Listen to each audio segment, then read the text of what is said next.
Hello বন্ধুরা, তোমরা সবাই কেমন আছো? আশা করি সকলে খুব ভালো আছো, আমিও ভালো আছি। অনামিকা লাইফস্টাইল চ্যানেলে আরেকটি ভিডিওতে তোমাদের সকলকে স্বাগত জানিয়ে আরেকটি নতুন ভিডিও শুরু করছি। তো চলো, চান টান হয়ে গেছে, দেখতেই পাচ্ছ একদম ফ্রেশ হয়ে চলে এসেছি, পুজোও হয়ে গেছে। এবার ঘর দুয়ার একটু গুজকাজ করা বাকি আছে, আর তার সাথে আছে পুরোই রান্নাটা বাকি আছে। তো রান্নাটা এখনও হয়নি, এদিকে ভাতটা চাপিয়ে দিয়েছি, তো রান্না হয়নি। চলো আজকে রান্না করব চিকেন। তো চিকেনটা আজকে একটু অন্যরকমভাবে করবো, আজকে দই চিকেন করবো। তো আমি কিভাবে দই চিকেন করবো সেটা তোমাদেরকে আজকে দেখাচ্ছি, ঠিক আছে? একদম সিম্পল রেসিপি, একদম সিম্পল, আর করতেও খুব তাড়াতাড়ি লাগে। যারা নতুন এইসব রান্নাবান্না শিখেছে তাদের পক্ষে তো খুবই সহজ। তো চলো এবার যাবো রান্নাঘরে। তো ভাতটা চাপিয়ে আমি চান করতে গেছিলাম, চান টান করে এসে পুজোটা করে নিলাম। ভাতটা একবার ফুটিয়ে রেখে দিয়েছি, এরপরে আবার ভাতটাকে আমি ফোটাবো, ফুটিয়ে নামাবো। তোমরাও বোধহয় অনেক এরকম করো, তাই না? আমি কিন্তু এরকমভাবেই করি, গ্যাসটাও কম পড়ে আর ভাতটাও বেশ ঠিকঠাক হয়ে যায়, ভাত ভাবে অনেকটা হয়ে যায়, তাই না বলো? তো চলো আমি এবার রান্নাঘরে যাব। দেখো রথ এসে গেছে আমাদের এখানে, রথের মেলা হবে। তো অনেক বড় রথের মেলা হয়। তো ওই যে দেখ, আমি এখান থেকে দেখতে পাচ্ছি, চলো তোমাদেরকেও দেখাই ব্যাক ক্যামেরা করে। দেখো দেখা যাচ্ছে, ওই দেখো একদম নাগরদোলনাগুলো এখন রেডি করছে। নাগরদোলনাগুলো তোমরা নিশ্চয়ই দেখছো, ওইটা হচ্ছে রথতলার মাঠ। এই মাঠটা বিশাল বড়, জানো তো? এইখানে বর্ধমানের সব থেকে বড় রথ হয় এখানে। তো এই রথটা হবে 9 দিন ধরে। তো খুব ভালো হবে এই মেলাটা হলে পরে, খুব জমজমাট হয়। এমনি আমাদের এদিকটা খুবই জমজমাট। আর আমার এই রাস্তাঘাটটা তোমরা আওয়াজ পাচ্ছ, কথা বলা যায় না, এত বিরক্ত লাগে না কথা বলতে। চলো ঘরে যাই, মানে বিচ্ছিরি একদম, কথা বলা যায় না। যে এই যে সামনে কাঁচের দোকান আছে, মেশিন চলছে, যার জন্য কথা বলা যাচ্ছে না। এই দেখো তোমরা দেখতে পাবে, এই যে কাজ করছে মিস্ত্রি, এই দেখো। তো ওরা কাটছে, চ্যানেল কাটছে, যার জন্য এত আওয়াজ হচ্ছে। তো ওই জন্য কথা বলা যায় না, বেশিরভাগই আমাকে ভয়েস দিতে হয়। তো চলো ঘরের ভেতরে যাওয়া যাক, এখানে দাঁড়িয়ে কথা বলা যাচ্ছে না। তো আমাদের এখানটা খুব সুন্দর জায়গা, জানো তো? তোমরা জানি না, যারা বর্ধমানে আছো তারা তো জানোই, কিন্তু যারা বর্ধমানে নেই তারা জানো না, এখানটা খুবই সুন্দর জায়গা। চলো যাই রান্নাঘরে, রান্নাটা তো করতেই হবে, করে নিই, নাহলে সবাই লাঞ্চের সময় বসে সব মুখ ভার হয়ে যাবে যে কী করলে রান্না আজকে। চলো, বিশেষ করে আমার ছোটো মেয়ের, বড়ো মেয়ে যা হয় তাই খেয়ে নেয়, কিন্তু ছোটো মেয়ে আমার একদম খেতে চায় না, ওর খাওয়া নিয়ে খুব ঝঞ্ঝাট। তো চলো চিকেনটা চাপাবো, আর চিকেনটা এর মধ্যে আগে ম্যারিনেট করে রাখতে হবে। তো আগে চলো ম্যারিনেট করি চিকেনটাকে, তারপরে চিকেনটাকে রান্না করব। তারপরেও আধ ঘন্টা রাখতে হবে, কম করে আধ ঘন্টা রাখতে হবে, যেহেতু টক দই দিয়ে করবো সেহেতু আধ ঘন্টা কিন্তু রাখতেই হবে। তো চলো আমি রান্নাঘরে যাই, রান্নাঘরে গিয়ে তোমাদেরকে দেখো এই ঘরটা একদম ওলঢাল হয়ে আছে। জানি না তোমাদের বাড়িতে একটা ঘর এরকম হয়ে থাকে কি না। দেখো কি অবস্থা, দেখেছো? এই দেখো উলট পালট হয়ে যায়, যতই গুছাই না কেন কোনো মতে আমি ঠিক করতে পারি না। হ্যাঁ, এই আজকে গুছানো, আমার প্রতিদিন গুছাতে হয়, আর আমি পারছি না, হাঁপিয়ে গেছি। দেখো কি অবস্থা হয়ে আছে, দেখেছো? দেখো এগুলো এখন গুছাতে, মানে এগুলো দেখলেই আমার কান্না পেয়ে যাচ্ছে। তো চলো কিছু করার নেই, আবার আজকে তো আর সময় হবে না, কেননা 12টা বেজে গেছে। দেখো 12টা বাজছে প্রায়, দেখো প্রায় কি 12টা বেজেই গেছে, আর 12টা বেজে গেছে। তো কখন রান্না করব বলো? চলো আমি রান্নাঘরের দিকে ঢুকি। তো চলো তোমাদেরকে দেখাই। দেখো দই চিকেন করতে কি কি লাগবে নিয়ে নিয়েছি। হ্যাঁ দেখো, প্রথমে তো চিকেন তো লাগবেই। ধরো চিকেন নিয়েছি, এখানে 800 গ্রাম চিকেন আছে, 800 গ্রাম। আর দই চিকেন করতে যা যা লাগে সেটাই, মানে আমি যেভাবে করি সেভাবে, আমি খুব শর্টকাট করি।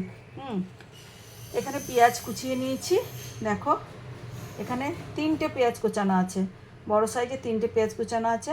আর দেখো ক্যাপসিকামটার কি অবস্থা, দেখো লাল হয়ে গেছে, সবুজ ছিল লাল হয়ে গেছে। তো বাজারে আজকে ক্যাপসিকাম পাইনি, তো তার জন্য এই ক্যাপসিকামটাই দিয়ে দিয়েছি। আর একটু টক দই দেওয়া সত্ত্বেও কিন্তু আমি একটু টমেটো দেবো, তো একটা মিডিয়াম সাইজের টমেটো নিয়েছি, আর একটু কাঁচা লঙ্কা নিয়েছি। আর এদিকে দেখো রসুন বাটা আছে 2 চামচ রসুন বাটা, আর এদিকে আছে আদা আর কাঁচা লঙ্কা বাটা। ওই জন্য কাঁচা লঙ্কাটা আমি একটু কম নিয়েছি, কারণ মেয়ে খাবে তো, ওর একটু ঝাল লেগে যাবে।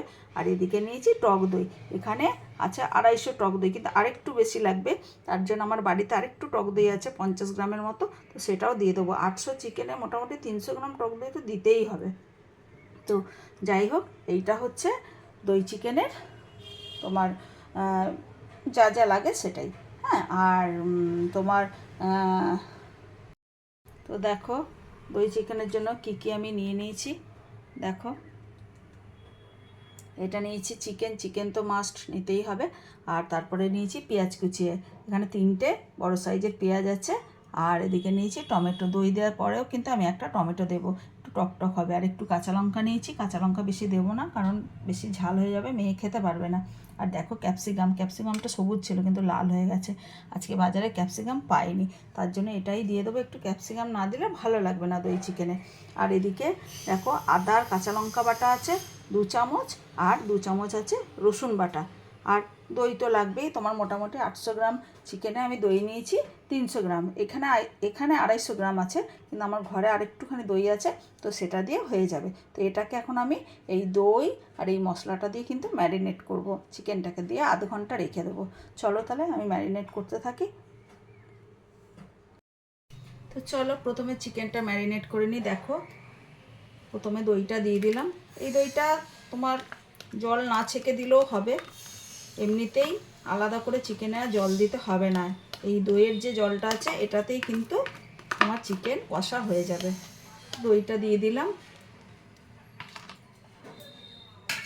আর এই যে ঘরে আরেকটু দই ছিল বললাম না, এটাও দিয়ে দিলাম। দই চিকেনে দইটাই বেশি লাগে।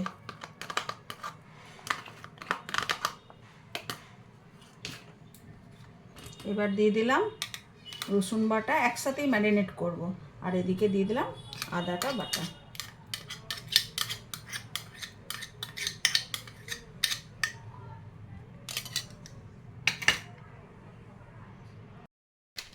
এটার মধ্যে কিন্তু জিরে গুঁড়ো পড়বে না, একটু 1 চামচ দেব ধনে গুঁড়ো দিয়ে দিলাম। আর দেব লঙ্কা গুঁড়ো, এটাতে কিন্তু হলুদ দেওয়া যাবে না, এটা একটু এই লঙ্কা গুঁড়োর যে রঙটা সেই রঙটাতেই হবে। আর দেব না কারণ ঝাল হয়ে গেলে আবার মেয়েটা খেতে পারবে না। তো এইটা দিয়ে এখন আমি পুরো মাখিয়ে নেবো। এখন কিন্তু নুন দেব না, নুনটা কষাবার সময় দেব। তো চলো আমি মাখিয়ে নিই।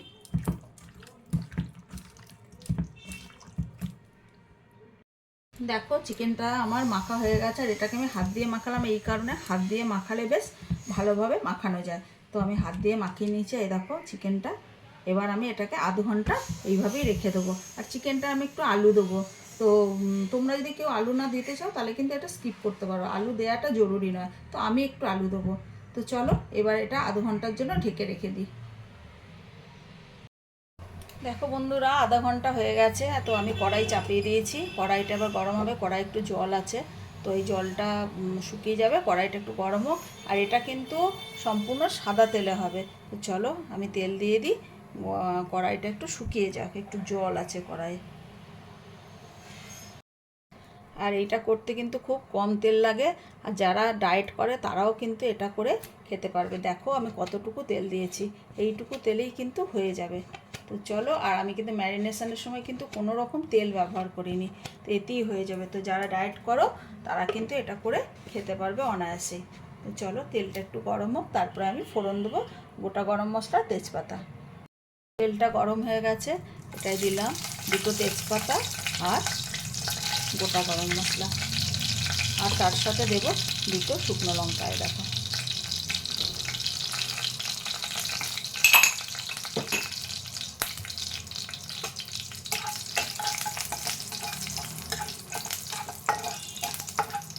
এরপরে পেঁয়াজগুলো এর মধ্যে দিয়ে দেবো, নাড়াচাড়া করে এইবারে দেব পেঁয়াজগুলো।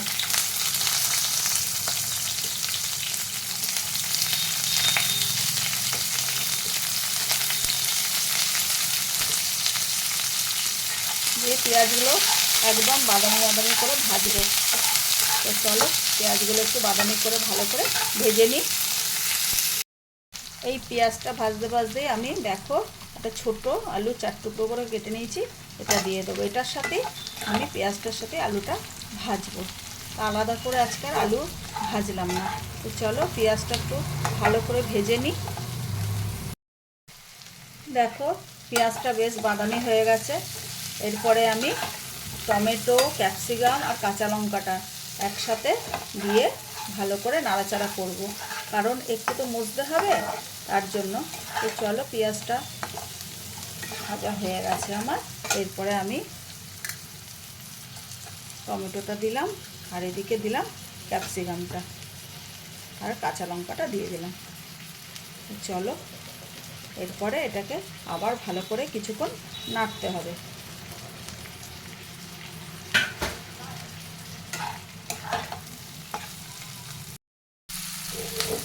আমি কিন্তু এখনও নুন দিইনি। এখন দেখো, ম্যারিনেশন করা যে চিকেনটা ছিল এটা আমি দিয়ে দেবো।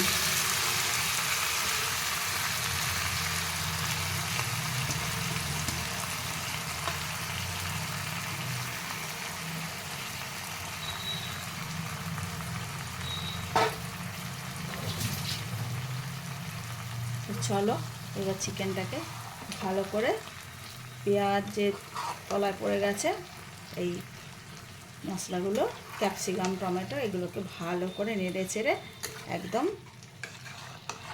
গোটা চিকেনটার সাথেই যেন মাখামাখি হয়ে যায়। এরপরে দেবো নুন।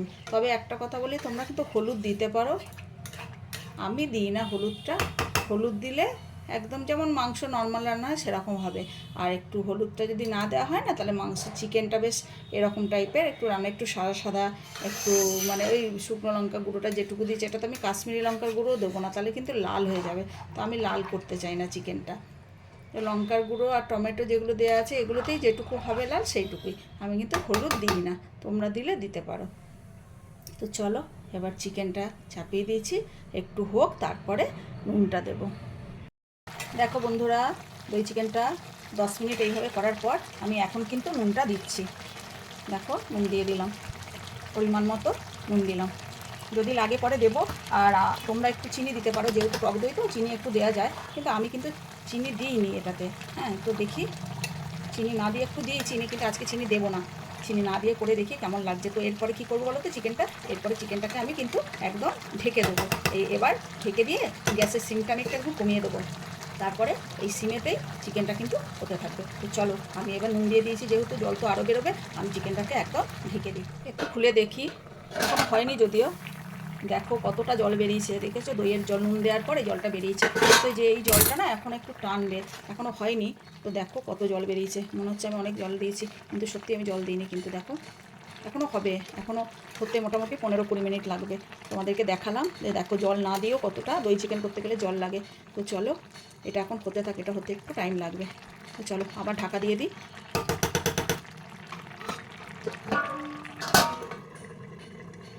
আজকে আর কি রান্না করেছি তোমাদেরকে দেখিয়ে নিই। দেখো, এই যে ভাত, এই ভাতের মধ্যে একটা ছোট আলু দেওয়া আছে। তো ভাত শুনেছি যে আমার বোন বলে যে ভাতে নাকি শুধু ভাত বসাতে নেই, তো আমি ওই জন্য একটা কিছু দিয়ে দিই। আজকে পেঁপে নেই, তো আলু দিয়েছি, তো আলুটা তলায় ঢুকে গেছে। আর এদিকে দেখো, পেঁয়াজ আর টমেটো কাটা আছে স্যালাডের জন্য, শসাটা কাটতে হবে। তো শসাটা নামানো আছে, কাটা হয়নি এখনও। আর দেখো, এই যে সর্ষে দিয়ে ঢ্যাঁড়সের ঝাল করেছি, পেঁয়াজ দিয়ে সর্ষে আর টমেটো দিয়ে ঢ্যাঁড়সের ঝাল করেছি। আর এইটা হচ্ছে সেই কচুটা, বুঝলে তো, এই কচু বাটাটা তো এত ভালো হয়েছিল খেতে। তো কচু বাটাটা এতটা রয়ে গেছে, তো আজকে দুপুরে এটা খাওয়া হয়ে যাবে, ওই জন্য আর কিছু করিনি। ঢ্যাঁড়সের ঝাল, কচু বাটা, আর ওদিকে তো চিকেন হচ্ছে, তো এটা। আর মেয়ে খাবে হচ্ছে রুটি, ও ডায়েট করে এখন, তো যার জন্য ওর জন্য আবার আটা মাখা হয়েছে। তো এই দেখো, এই যে আটা মেখে রেখেছি, এটাতে 3টে রুটি হবে। ও তো 3টে খাবে না, ও হয়তো 2টো খাবে। তো এটা এখন করব, তাই দেখিয়ে দিলাম। তো এই হচ্ছে আজকে দুপুরে আমাদের খাবার। দেখো, দই চিকেনটা একদম কিন্তু রেডি হয়ে গেছে। এই যে দইয়ের জলটা এটুকু কিন্তু থাকবে, না হলে ধরো রুটি, পরোটা বা ভাত যা দিয়েই খাও না কেন, ওটা দিয়ে খেতে পারবে না একদম শুকিয়ে গেলে। তো আমি কিন্তু এইভাবেই করি, একদম শুকনো করে দিই না। তো চলো, আমার দই চিকেন পুরোপুরি রেডি হয়ে গেছে। এটা তোমরা ভাত, রুটি, পরোটা দিয়ে খেতে খুব ভালো লাগবে। তোমরা করে খেও, এবং একদম সিম্পল রেসিপি, এর থেকে সিম্পল রেসিপি আর হয় না। তো যারা নতুন রান্না করছো তারাও কিন্তু এটা করতে পারবে। আর এটা ভাত দিয়ে খেতে হলে কি বলো তো, বাসমতি রাইস দিয়ে খেতে খুব ভালো লাগবে। তো আমি আজকে বাসমতি রাইস করিনি, এমনি প্লেন ভাত করেছি, তো সেটা দিয়ে খাবে। তো চলো, আমার দই চিকেন সম্পূর্ণ রেডি। তোমরা কিন্তু অবশ্যই ট্রাই করবে, খুব ভালো লাগে খেতে। তোমরা একবার যারা এখনও করোনি তারা কিন্তু একবার করে দেখো, খুব ভালো লাগবে। দেখো একদম লাইট, একদম লাইট। আর বললাম ওই যে আরেকবার যে যারা ডায়েট করে তারা এটা কিন্তু খুব ভালোভাবে খেতে পারবে, কোনো অসুবিধে নেই। তো চলো বন্ধুরা, আমার দই চিকেন একদম রেডি হয়ে গেছে। তাহলে আজকের ভিডিওটা আমি এখানেই শেষ করব, যেহেতু বড় বড় ভিডিও আমি দিতে চাইছি না। তাহলে বন্ধুরা, আজকে ভিডিওটা এখানেই শেষ করছি। তার আগে তোমরা ভালো থেকো, সুস্থ থেকো, সাবধানে থেকো। আবার একটা নতুন ভিডিও নিয়ে আমি খুব তাড়াতাড়ি আসছি। আর ভুলে যেও না, আমি খুব সিম্পল মানুষ, তাই সিম্পলভাবেই ভিডিও করি। এরকমভাবে তোমরা আমাকে ভালোবাসা দিও। আর ভিডিওটা যদি ভালো লাগে অবশ্যই লাইক কমেন্ট করো, আর কিন্তু সাবস্ক্রাইবটা করতে ভুলো না। তাহলে চলো, আজকে ভিডিওটা আমি এখানেই রাখছি। টাটা।